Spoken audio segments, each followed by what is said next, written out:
Hello, നമ്മളൊരു give away വെച്ചിട്ടുണ്ടായിരുന്നല്ലോ, അത് ഞാനിപ്പം നറുക്കെടുക്കാണ് കേട്ടോ. ആരാണ് 3 ഭാഗ്യശാലികൾ എന്ന് നോക്കാം. അപ്പം എനിക്ക് ഇതുവരെ ഒരു ഗീവ് അവേ ഒന്നും കിട്ടിയിട്ടില്ല കേട്ടോ, അത് വേറെ കാര്യം. ഏതായാലും ഞാൻ ആദ്യമായിട്ടാണ് ഒരു ഗീവ് അവേ നറുക്കെടുക്കുന്നത്. ഗീവ് അവേ വെച്ചത് നമ്മൾ തന്നെയാണ്. പിന്നെ യുണൈറ്റഡ് സ്കിൽസ് അക്കാദമി ആയിട്ടുള്ള സ്ഥാപനത്തിൻ്റെ ഓലാണ് കേട്ടോ നമുക്ക് ഗീവ് അവേ സ്പോൺസർ ചെയ്തിട്ടുള്ളത്. അപ്പം ആരാണ് ആ ഭാഗ്യശാലി നമ്മൾക്ക് നോക്കാം. അപ്പോൾ അതാ നമ്മൾ മൊത്തത്തിൽ ഇങ്ങോട്ട് കുലിക്കുന്നുണ്ട് കേട്ടോ ഗൈസ്. അതാ അപ്പോൾ അതാ നമ്മൾക്ക് ഇങ്ങനെ മൊത്തത്തിലാകതാ കേട്ടോ. ഒന്ന്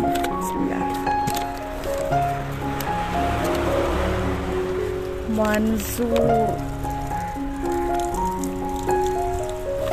നോക്കട്ടെ, കണ്ടില്ലേ? അപ്പോൾ ഇത് നമ്മൾക്ക് ഒന്നാണ് കേട്ടോ സെലക്ട് ചെയ്യാനുള്ളത് കേട്ടോ. അപ്പോൾ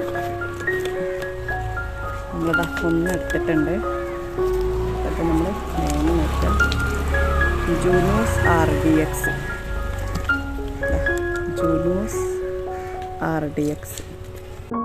അപ്പോൾ ഇതാ അടുത്തതും കൂടി നമ്മൾക്ക് കുലുക്കിയിട്ട് തന്നെ എടുക്കാം കേട്ടോ.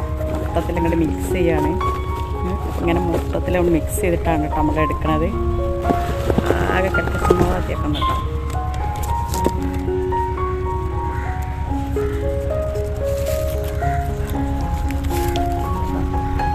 ഇതെന്താ പേര്? ജെബിൻ 1123. ജെബിൻ 1123. അപ്പോൾ ഗേസ് ഈ ഒരു വാച്ചാണ് കേട്ടോ നമ്മൾ കൊടുക്കണ സമ്മാനം. അപ്പോൾ ഇതാ ഒന്നല്ല രണ്ടല്ല 3 ഭാഗ്യശാലികളാണ് കേട്ടോ ഉള്ളത്. 3 ആളുകളുണ്ട്. ഒന്ന് ജൂനൂസ് RDX, മൻസൂർ, ജെബിൻ 1123 കേട്ടോ. അപ്പോൾ ഈ 3 ഭാഗ്യശാലികൾക്കും കൺഗ്രാറ്റ്സ്. ഓക്കെ.